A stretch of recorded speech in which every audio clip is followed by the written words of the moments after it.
안녕하십니까. 더불어민주당 원내대변인 문금주입니다. 7월 30일자 언론브리핑 하겠습니다. 대법원은 왜 지기현 판사의 유흥주점 접대 의혹에 대한 조사 결과를 발표하지 않으십니까? 지기현 판사의 유흥주점 접대 의혹이 제기된 지 2달이 넘었습니다.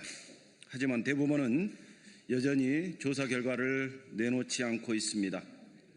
어제 시민 2만여 명이 서명한 징계 청원서가 대법원에 접수된 이유입니다.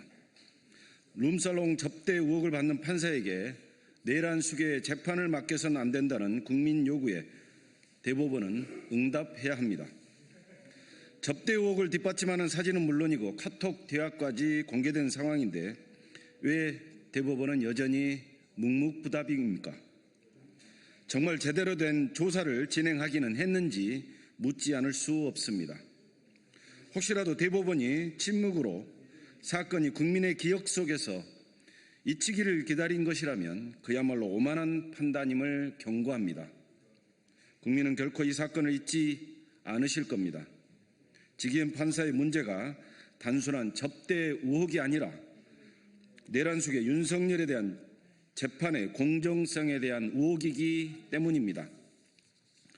구속 취소, 지하 통로 이용 허용, 법정 내 촬영 금지, 구속 피고인의 반복적인 불출석 묵인 등 지기현 판사는 윤석열에게 상식을 벗어난 특혜를 주어왔습니다.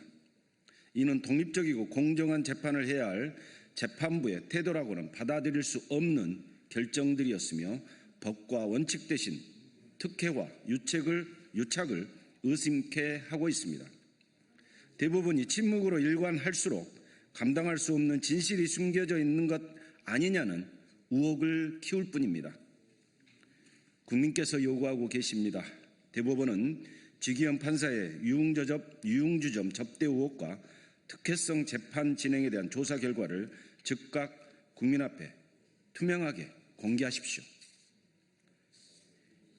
류희림은 불송치하고 공익 제보자는 송치한 경찰, 아직 윤석열 치하로 착각하고 있습니까? 경찰이 민원사주 의혹을 폭로한 방송통신심의위원회 직원 3명을 검찰에 송치했습니다. 민원사주 의혹의 핵심 당사자인 류희림 전 위원장은 눈 감아 주고서 오히려 의혹을 폭로한 직원들을 처벌하겠다는 것입니다. 도무지 납득할 수 없는 경찰의 처분에 분노합니다. 경찰은 사주된 민원이라 하더라도 해당 민원을 진정한 민원이 아니라고 단정할 수 없다는 궤변을 불송치 사유로 들었습니다. 초등학생도 납득시킬 수 없는 억지 주장입니다. 공익을 위한 내부 고발자는 탈탈 털어 검찰에 넘기면서 의혹의 당사자는 강제 조사 한 번 없이 면죄부를 받은 것을 공정한 수사라고 부를 수는 없습니다. 경찰은 아직도 윤석열 정권이 끝나지 않았다고 착각하고 있습니까? 정당한 공익신고자를 범죄자로 만들려는 경찰의 행태는 어떠한 이유로도 정당화될 수 없습니다. 경찰은 즉각 류희림 전 위원장에 대한 수사를 즉각 재개하고 공익제보자 3인에 대해 무혐의 처분을 내려야 합니다. 아울러 경찰은 이번 수사 결과가 왜 이런 결론에 이르렀는지 철저히 조사해 그 결과를 국민께 납득할 수 있게 설명할 것입니다. 더불어민주당은 공익제보가 범죄가 되고 권력형 의혹은 벌을 피하는 불공정을 결코 용납하지 않겠습니다. 이상입니다. 감사합니다.